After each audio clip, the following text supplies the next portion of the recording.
Hey friends, welcome back. I am Jason and I'm here at Georgia Bushcraft, their fall gathering with my amigos here, and we're discussing kind of the worst case scenario. Let's say you're in a really crowded place like this. Not that it's super crowded right now because the rain drove a lot of people away.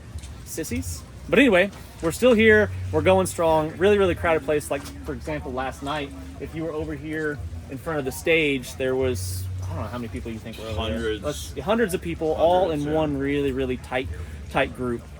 And let's say, worst case scenario, you hear a few gunshots go off or something like that, and there's just immediate chaos in the area. What do you do?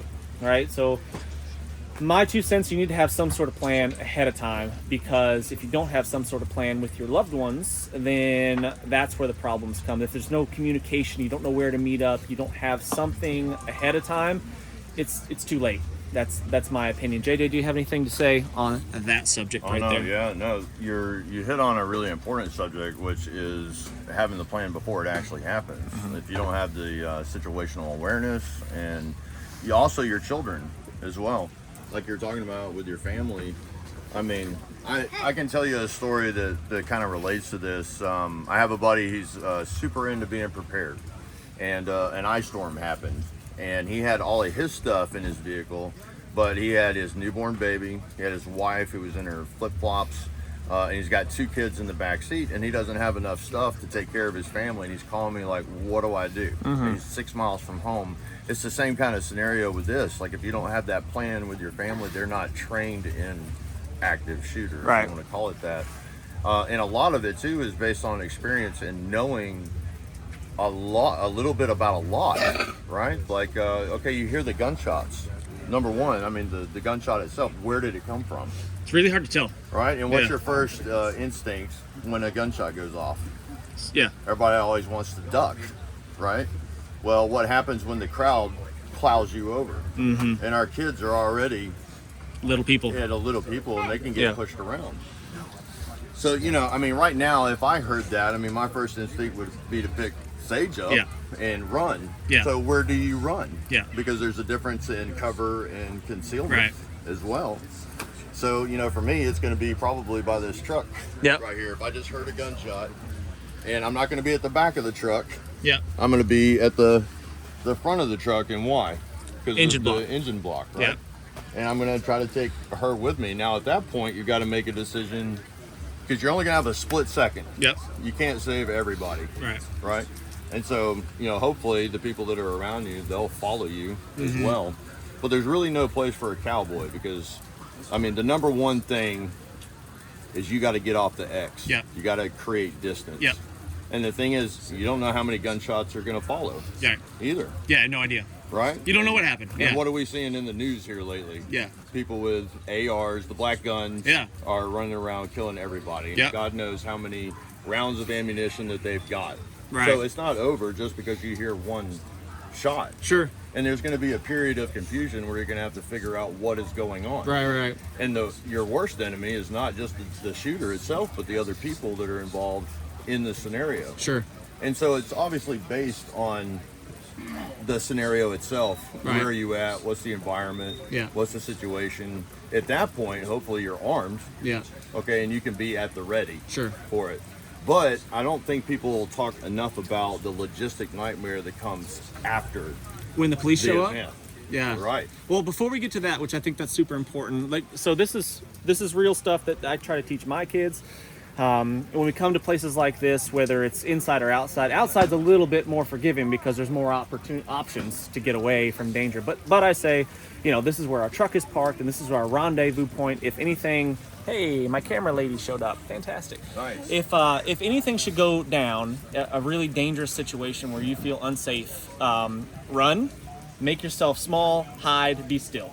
Like, that's immediately. So I've taught them how to run, hide behind trees, and it's very difficult to see them. They're really good at that. So that's what we like to do as far as training goes. And we make sure that we have a rendezvous point after it seems to be like the danger zone is over. Maybe authorities have showed up, the police are there, whatever it is. We'll meet back at our vehicle. So I just kind of have this plan with our kids. When we show up to a crowded place, not that we come to places like this very often, but when we do, I just like to have some sort of plan. And I think that's that's 90% of it, is just having some sort of plan so you don't just lose people in the chaos. But I never really thought about not hitting the deck. Like that's not something on my mind. Like you hear gunshots, a lot of people instinctually just say, like, "Ah, get down," you know. Maybe not the best choice, right? Well, I mean, there's a lot to be said about that. Yeah. I mean, it depends on, like I was saying, the scenario. If we're in a wide open area as well, you don't want to run in a straight line. Right. Serpentine! Right? Serpentine! Yeah, that's right. Do the whole zigzag. Yeah, I was joking earlier before the camera started. I said, like, we were joking that we would just look for JJ to save us. So I would just run in serpentine, screaming JJ's name until I found him, and then he would save us all. We would hit at our rendezvous point. Right? Yeah, that's right. There's also medical things, and I don't want to like discount the legality thing either as well, because that's another whole huge thing about that. Yeah, on that itself, but also the medical aspect of it, because a lot of people are going to be fearful to enter into the scene. Yeah. Like when I was in, we had to secure an area before we could go and we could treat that person. It's not like in the movies where you go down and now I'm dragging you out of there. That's probably not going to happen. Yeah. And a lot of times when people get shot, they don't even know they're shot. Yeah, I'm not dragging you anywhere. Well, you'd be amazed what you can do with adrenaline. Yeah. You know, for sure. Yeah. But a lot of times they don't even realize they're shot. Yeah. You know, and it's only until they get next to you and they realize, oh, I'm bleeding. I'm leaking. I'm shot. And then they pass out. Yeah. Okay, so what were we saying? Okay, so this is a big one too. Like, what would you do? Well, let's say you were able to get to safety. You found your people. You were hiding in the woods, whatever it is, until authorities arrive. What would you do when the authorities show up? Because that could be one of the more dangerous. Let's say you did have your personal defense item and you were using that. That's probably the most dangerous part of the whole thing, is when they show up and you might be an armed citizen there to help, but they don't know that. Do not say anything. Yes. Do not say anything until you have legal counsel. They're going to take the weapon. There will be a really long process before you get that weapon back. And even the type of weapon, the accoutrement that would come on the weapon, like the guys that put the plates on the back of their Glocks that says "Smile for the camera" type of stuff. Like you don't want to have any of that kind of stuff on your weapon whatsoever, because now you're looking for it. You're looking for an opportunity. Now you become the target after. Yeah. Even though you did the right thing and did the good thing and you saved the day, if you had the opportunity to do that. And there's always the guy that there's lots of different. I don't want to name all of them, but there's organizations that you can join that have teams of lawyers, and you can pay dues and all that kind of thing. Right. I don't really want to get insurance, into that. Yeah, basically. Right, yeah, type conciliatory insurance. Yeah. And so that gives them a feeling of, I have the insurance, I have the power, and so they act on it. Right. So that you avoid all of this at all costs if you can. Now, if it's a situation where, let's say it's close to home, let's say your wife had been abducted or something, that's a different thing for me, personally. But as far as the general thing, obviously I'm going to try to take care of whatever I can, but you've got to be safe, right? Because run, hide, if you're not part of the solution, you're part of the problem. Yeah, and exactly. And if you're running frantically over here trying to find all your people because you didn't have a plan ahead of time, and then you end up getting shot, well, you're no good to anyone.